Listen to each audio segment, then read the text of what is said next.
दर्शक मित्रों, visa window Hindi series part 42 में आप सबका हार्दिक स्वागत है। मैं डॉक्टर सुधीर शाह एडवोकेट आज फिर से आपको अमेरिका के वीजा के बारे में एक खास बहुत ही इंपॉर्टेंट जानकारी देने वाला हूं। आप सब तो जानते ही हैं कि पिछले कई सालों से हमारे देश से, इंडिया से करीबन 1 लाख स्टूडेंट हर साल अमेरिका में पढ़ने जाते हैं। अभी ये कोविड-19 के कारण सब जगह पे लॉकडाउन हो गया और लोगों का आना जाना बंद हो गया। अमेरिका ने रिस्ट्रिक्शंस लगा दिए।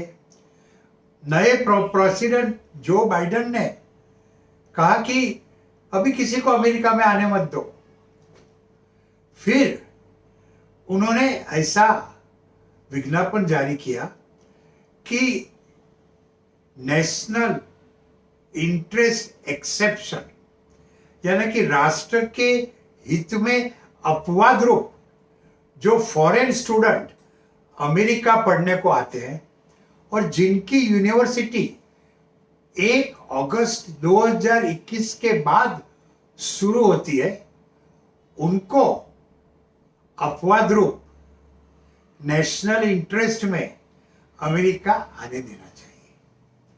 और आपको मैं बताऊं कि कल से ही बॉम्बे कॉन्सुलेट ने स्टूडेंट को वीजा देने के लिए, इंटरव्यू का अपॉइंटमेंट देने के लिए चालू किया है।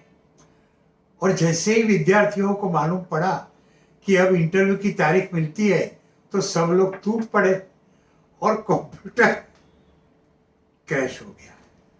तो आपको अभी तारीख मिलेगी, डोंट वरी। आपको अगर अमेरिका पढ़ने को जाना है, अमेरिकन यूनिवर्सिटी ने आपको प्रवेश दिया है और computer generated service mode form I-20 भेजा है, आपकी यूनिवर्सिटी 1 अगस्त 2021 के दिन या उसके बाद शुरू होती है, तो आपको नेशनल इंटरेस्ट एक्सेप्शन के जरिए अमेरिका जाने देंगे, आपको वीजा देंगे।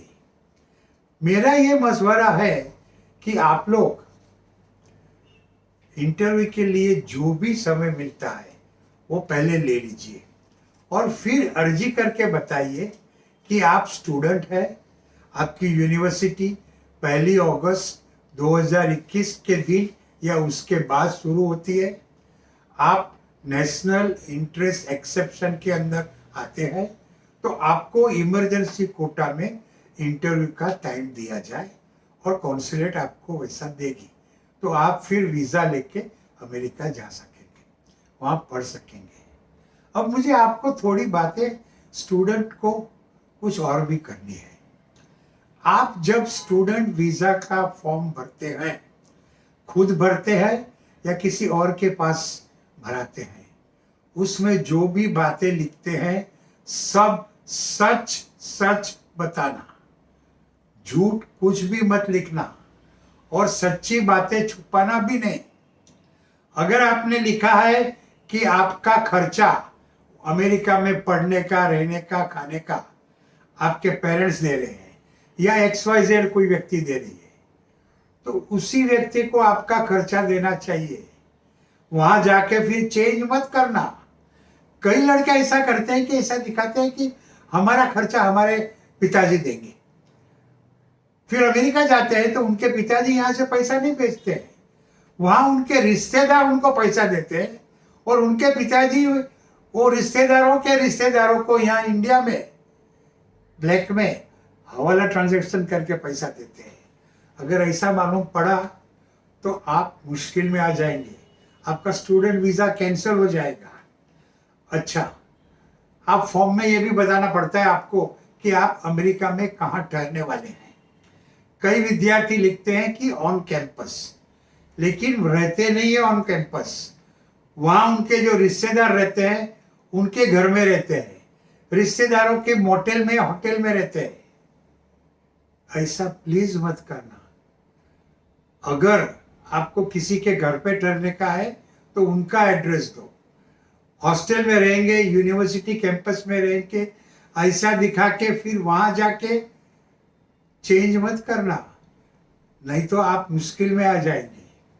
और अगर कोई कारण से आपको चेंज करना पड़ा तो इमीडिएटली आपकी यूनिवर्सिटी को और इमिग्रेशन डिपार्टमेंट को बताओ कि हमारा एड्रेस अभी ये चेंज हो गया है। उसके लिए एक नियत किया हुआ फॉर्म भी है, वो भर के दे दो।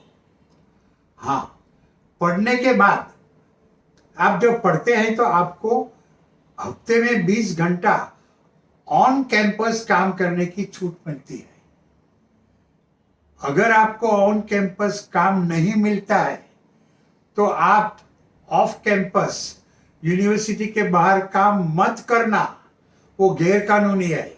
अगर आप किसी सगे या दोस्त के घर पे ठहरे हैं, उनकी मोटेल है, गैस स्टेशन है, स्टोर है, उसमें काम बिल्कुल मत करना।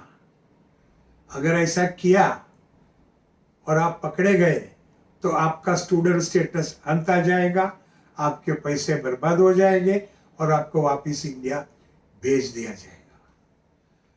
पढ़ाई होने, कई लोग अच्छी यूनिवर्सिटी में एडमिशन लेते हैं और फिर अमेरिका में जाने के बाद यूनिवर्सिटी चेंज कर देते हैं, सस्ते दाम वाली कम्युनिटी कॉलेज में एडमिशन लेते हैं।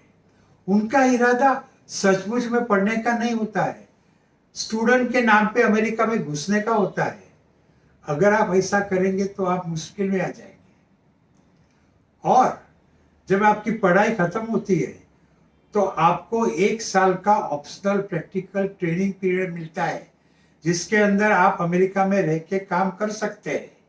अगर आपने अमेरिका की यूनिवर्सिटी में से साइंस, टेक्नोलॉजी, इंजीनियरिंग या मैथमेटिक्स यह विषय में मास्टर्स का कोर्स किया है तो और 2 साल यानी कुल 3 साल आपको ऑप्शनल प्रैक्टिकल ट्रेनिंग पीरियड में काम करने की छूट मिलती है। लेकिन जब से आपका ऑप्शनल प्रैक्टिकल ट्रेनिंग पीरियड शुरू होता है उसके 90 दिन के अंदर आपको जॉब मिल जाना चाहिए, नहीं तो फिर आपको वापस इंडिया आ जाना पड़ेगा। कई लोग जॉब न मिलने से झूठी कंपनी, बनावटी कंपनी, उनको पैसा देके उन्होंने उनको नौकरी दी है ऐसा सर्टिफिकेट लेते हैं। अगर ऐसा भी किया तो वो बहुत ही गलत है। पकड़े जाने पे आपको अमेरिका जाने नहीं देगा। आप अमेरिका में होंगे तो आपको अमेरिका से निकाल दिया जाएगा। तो विद्यार्थी हो, स्टूडेंट हो, अगर आप अमेरिका पढ़ना चाहते हैं तो एक बात ध्यान रखो, आपकी यूनिवर्सिटी 1 अगस्त 221 के बाद शुरू होती है तो आपको नेशनल इंटरेस्ट एक्सेप्शन के जरिए इमरजेंसी में वीजा दिया जाएगा। वो लेके आप 30 दिन के पहले अमेरिका में एंटर हो सकेंगे। अमेरिका जाके आप वहाँ गलती से भी काम मत करना, जो एड्रेस दिया है वहीं रहना, रिश्तेदारों के घर पे जाके काम मत करना, यूनिवर्सिटी चेंज मत करना। ओपीटी पीरियड में अगर 90 दिन के अंदर जॉब नहीं मिलती है तो गलत फ्रॉड मत करना, नहीं तो आपने जो पढ़ा है, जो खर्चा किया है वो सब पानी में जाएगा। याद रखना, honesty is the best policy. आप सच्चाई से बरतेंगे तो अमेरिका बहुत अच्छा देश है। वहाँ की जो पढ़ाई है, वहाँ का शिक्षण है, वर्ल्ड बेस्ट है। वहाँ पढ़ने से आपकी लाइफ में बहुत से बदलाव आएंगे, आप बहुत सी तरक्की कर सकेंगे। लेकिन अगर झूठ कुछ किया, डिसऑनेस्टी की, तो आप तकलीफ में आ जाएंगे। वो कहावत आपने सुनी है ना, झूठ बोले कौवा काटे, तो झूठ मत बोलना। और स्टूडेंट्स अमेरिका जो पढ़ना जाना चाहते हैं, आप वीज़ा के बारे में, स्टूडेंट वीज़ा के इंटरव्यू के बारे में कोई टेंशन मत लेना, मैं हूं ना। और मेरा कांटेक्ट करना है तो मेरा ईमेल है sudhirshah1940@gmail.com SUDHIRSHAH1940@gmail.com. Namaste.